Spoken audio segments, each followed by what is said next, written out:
Si Nanay, oh. Chika. Nay, may papakita lang po kami sa inyo. Hoy! Ano naman ginagawa niyo? Ito talaga, oh. Ano? Eh, di-istorbo niyo naman si Mami. Eh, nakikita niyo na nagbe-breakfast siya.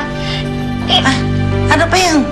What's going on, ha? Eh, ito po kasing sila Emily, Lola. Ini-istorbo na naman si Mami. Eh, Lola, pinapakita na naman namin kay Nanay yung mga pictures namin. Ano? Oo nga po, Lola. Tsaka magkukwento lang naman po kami ng konti. Di ba pwede naman po Eh, hindi nga pwede. Hindi nga pwede. Tama na, Ann. Tama na. Please, tama na. Marcela! Oh, nakita niyo na? Nakita niyo na kung anong ginagawa niyo kay Mami?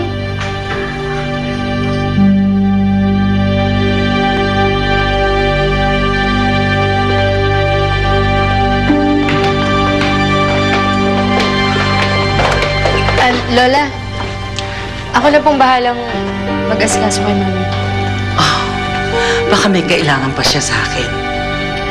Lola, ako na pong bahala kay Mami. Eh baka kung sila Emily, meron pang kailangan sa inyo. Well, sige. Andun lang ako sa dining just in case, you know? Okay?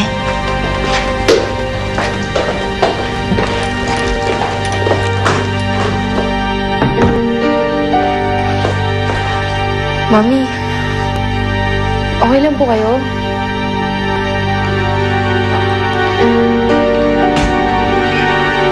Oh, Marcela. Ano nangyari sa mami mo? Eh, Dad, kasalanan nung buwisit na Emily na yun, tsaka ng mga kapatid niya. Lagi na lang nilang ginugulo si Mami. Tingnan mo tuloy yung nangyayari sa kanya. Para mabilis ang heartbeat.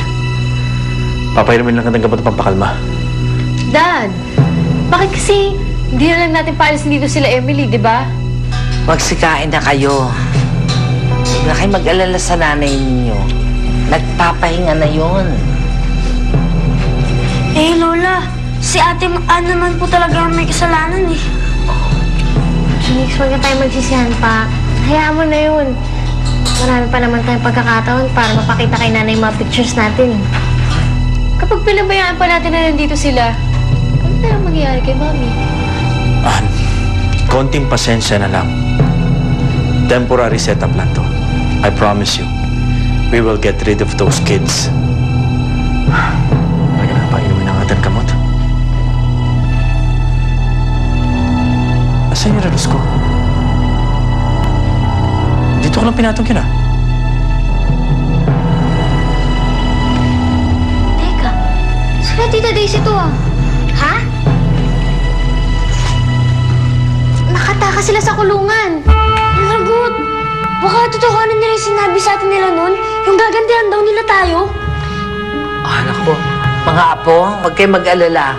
Kung ano man ang binabalak ng Tita Daisy niyong yan, nako, wala siyang magagawa. Dahil habang nasa poder namin kayo, poproteksyonan namin kayo. Okay ba yun? Ha? Talaga po, Lola? Of course, sweetheart. So, kumain na kayo. Okay?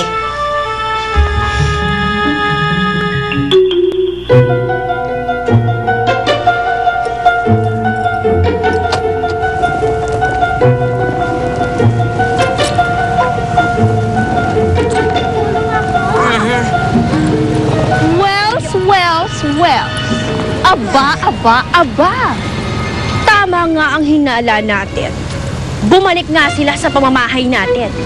At ang kakapal ng mga mukha nila, ni hindi man lang sila nagpaalam sa atin.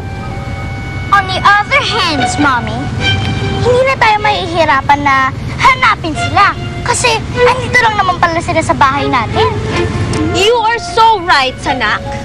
At ang ibig sabihin niyan, madali na natin silang mahahagila.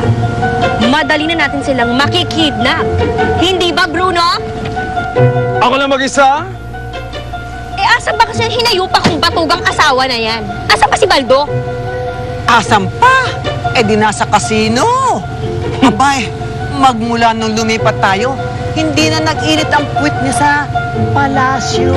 Oh my.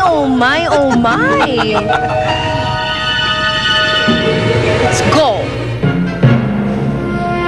Dali! Driver! Bruno, open the doors. Dali! Saan mo? Sino kaya yun? Ikaw? gagawa ng kotse, pang mayaman, pamburol. Ayan, maghahatid na ng patay sa sementeryo.